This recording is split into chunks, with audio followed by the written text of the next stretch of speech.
We're Roger and Michelle, Romy. For 8 years, we cruised the Thousand Islands on our 40-foot aluminum trawler, and it was amazing.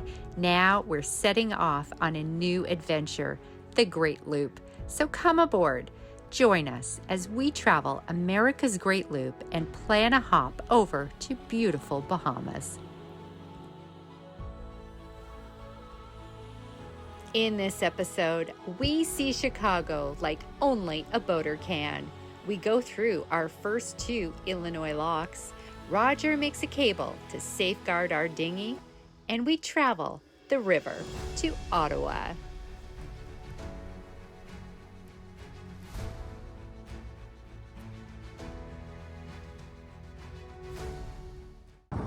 Part of boat culture in Chicago is to take your boat out to anchor in Chicago Harbor, enjoy the sun, the sunset, and water right off your boat. Be warned, this is a party situation, but things do calm down as soon as the sun sets and everyone goes home.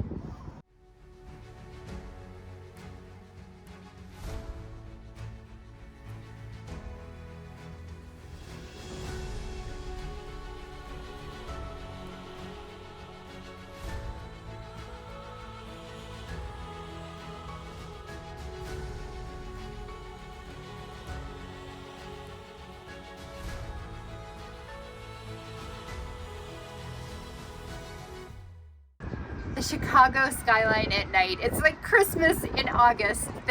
We don't know where to look. There's so much to see. The lights are amazing. This is really cool and really fun.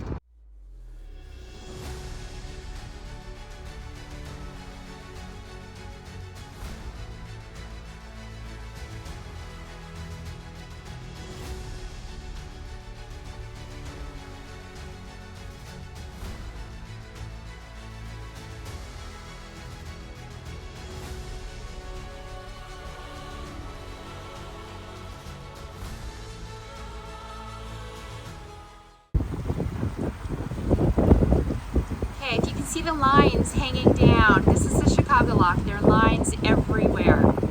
So you pull into the lock, we are exiting it now, and you grab the lines and you just hold on to them. No bullets to tie to, nothing, okay? You just hold on to them, and the Chicago lock staff are amazing.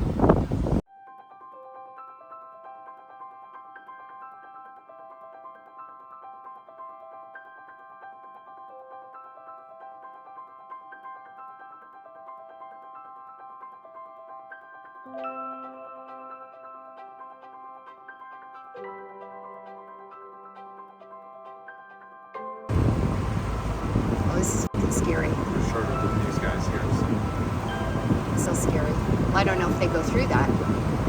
They're on this side. The tour boats all go out towards the lake. It's kind of the end of the basin where they, oh my God, this is so scary.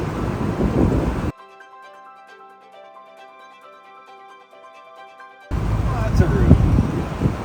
Not under yet.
This is pretty epic. Yeah. This is like an experience of a lifetime.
Of course there's a train. Hey, babe.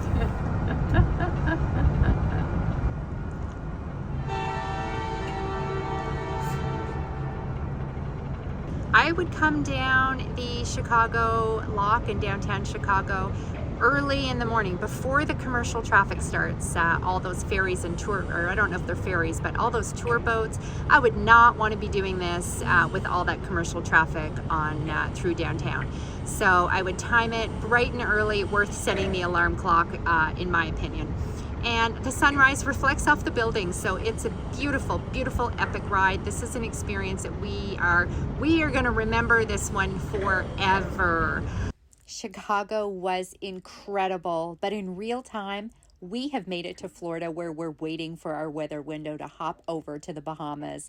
And I have a book to share with you.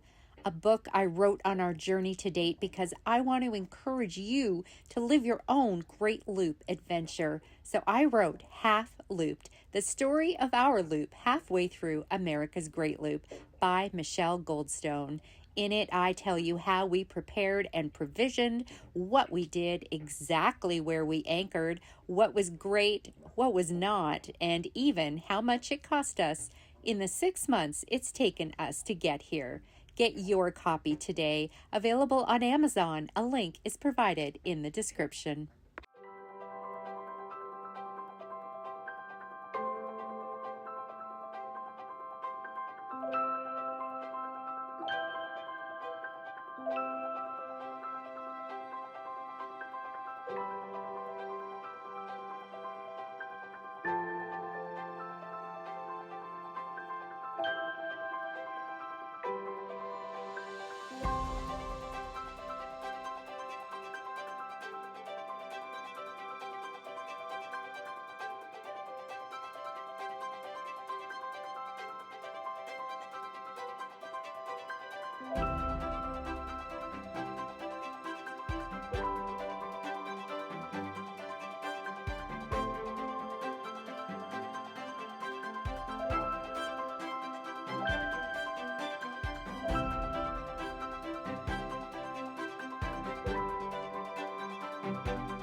Hey, first mate.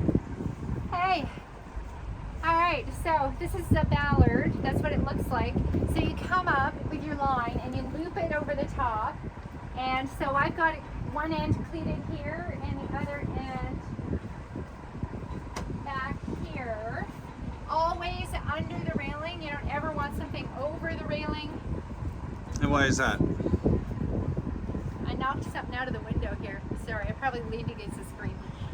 You don't want to ever over the railing because there's going to be quite a bit of force when you're going down the lock, and that could actually take your railing off. There you go. There you go. So here you see the ballard goes down with you. We're dropping about 40 feet in the Lockport lock. And yeah, the ballard follows you down. There's almost nothing for you to do.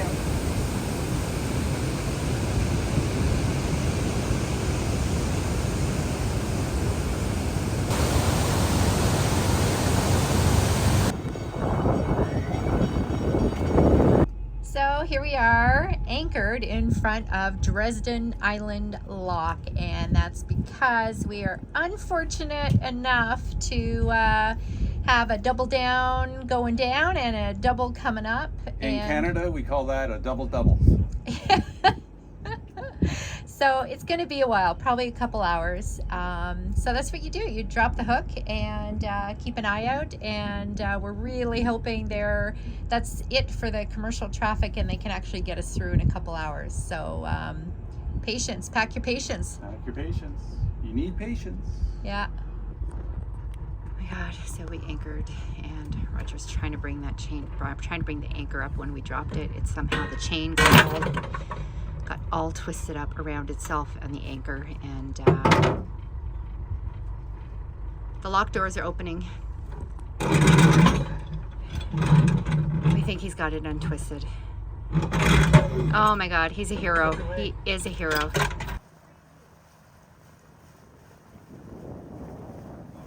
Illinois is a corn state, and we have us some of Illinois' state vegetables, some good sweet corn. I can't wait to dive into this. All right, you chomp down on that. Illinois sweet corn, baby. Double thumbs up. Certainly have an ear for it anyway.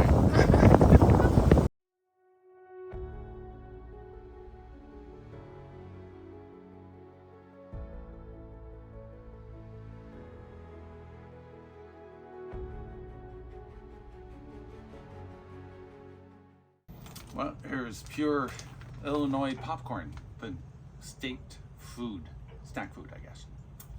It's the #1 state snack food. Mm. It's really good, huh?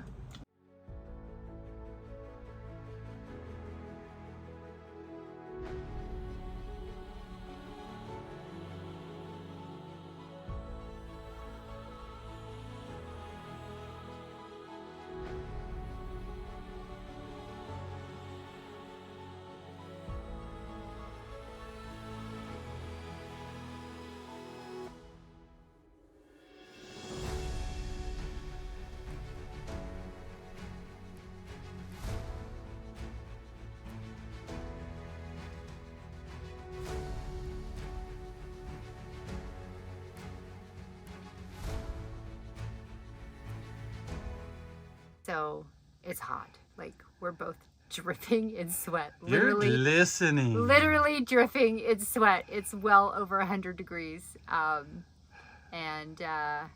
but The we wind have what is like a must-have on a boat: ice packs, frozen ice packs, because we're just gonna watch a movie and cover ourselves with this ice pack. I think it is hail. Wow.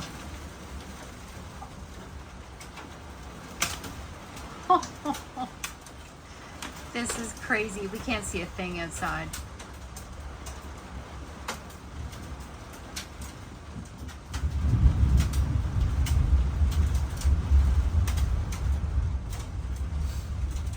Free dinghy docks right here, like a whole slew of them. They're fantastic. Great condition.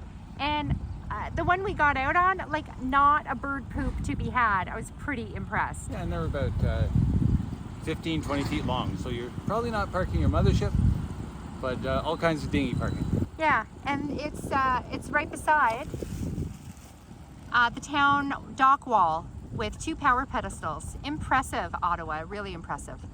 But you know, I'm here waiting. I just went into the grocery store while Roger stayed with the dinghy, and now Roger has run to the hardware store while I stay with the dinghy and the groceries. And I just, I don't know, to be safe. There are people with troubles in every town, and this town is no different. And while Roger's at the hardware store, we thought he should probably pick up a cable, and that'll at least make us feel more secure about leaving the dinghy unattended. So that's what one of the things he's doing. The other is picking up a fan because it is hot, hot, hot. When we left Chicago, our first day's run was Chicago to Joliet. We stayed one night on the Joliet town wall, and we had so much fun, met other loopers. That's kind of one of the benefits of staying there. So I would totally do that again. It was fantastic. And we had heard that the barge traffic goes by and bashes you against the wall. That was not our experience at all. It was a really calm, quiet night. The barges that we have passed, they put up no wake at all. If I had to hazard a guess, I would say it's more likely a pleasure craft that's plowing through that's creating that kind of wake that might bash you. But we didn't experience that. So we did not get any footage of Joliet because the winds were super high, so there was no drone flying to be had, and we just had too much fun with other loopers. Am I your favorite fan? Just move out of the way. Oh yeah, that's it. You're my favorite fan, baby. Today's project is to make a cable with 2 ends, round ends, so we can lock the dinghy to the dock when we're at shore, so it doesn't disappear on us. Now, the cable ends are going to look like this. So I bought 1/8 inch stainless steel cable that's coated in a plastic, some clamps to make a loop on each end, and some loop protectors so if there's any chafe it's not going to run through the cable. So it's a fairly simple process. So what I have is 1/8 inch stainless steel cable coated in a plastic, and I have 2 clamps for each loop. So the cable goes through here, makes a loop, passes back through, and then you clamp it. Simple as that. Insert the chafe protection, and then Bob's your uncle. So I have 1/8 inch cable, but I have 3/16 inch clamps because I knew I was going to double up this cable going through the clamps. If you have 1/8 inch clamps, you won't be able to get the second cable. There are 2 cables into each clamp. Put that in there, and now the trick, having a workbench is really handy for this kind of work. But we're on a boat and we don't have a workbench. So if you hold that, and then you take your 7/16 inch socket and you just clamp this down, making sure everything is as tight as you can make it. Be a fast one through this part. Now my extra security clamp, put on there, and you don't want this bitter end catching on anything.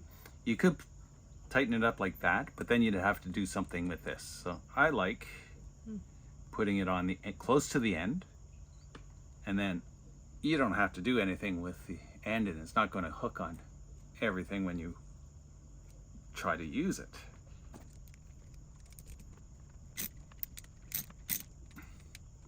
There is one thing you want to take note of. If you make both ends equal size, when you try to pass it through, you won't be able to get it through. So one loop has to be slightly bigger than the other loop. Doesn't have to be much bigger, but you have to be able to pass it through. Because you're going to take this loop around the cleat, pass this end through, and then you can hook that through anything, and then this end locks onto your dinghy. So funny thing is, someone wasn't thinking when they picked up the pieces. I thought ahead and picked up bigger 3/16 clamps so I could get 2 layers of cord through there. What I didn't think about was the bigger end. This is still the size for an 1/8 inch cord. 3/16, 8 inch, it doesn't go through. So what I'm going to do, because it's really not worth going back to the hardware store for, I'm making a loop. There is going to be no rubbing on this. It's not going to rub through the cable, so I'll just make this bigger and pass that through. And voila! Hook this through your cleat on the dock or the board or anything that you can hook through. Pass it through this end. Bring that, so when you pull this, I made it 15 feet long, so I could pass this end through the jerry can, for example, the gas can. Nice. And then wrap it around the motor if I didn't have a lock on the motor, and then lock it onto the frame of the dinghy somewhere. That makes a nice little loop around the dock. Yay, Saturday Farmers Market in Ottawa.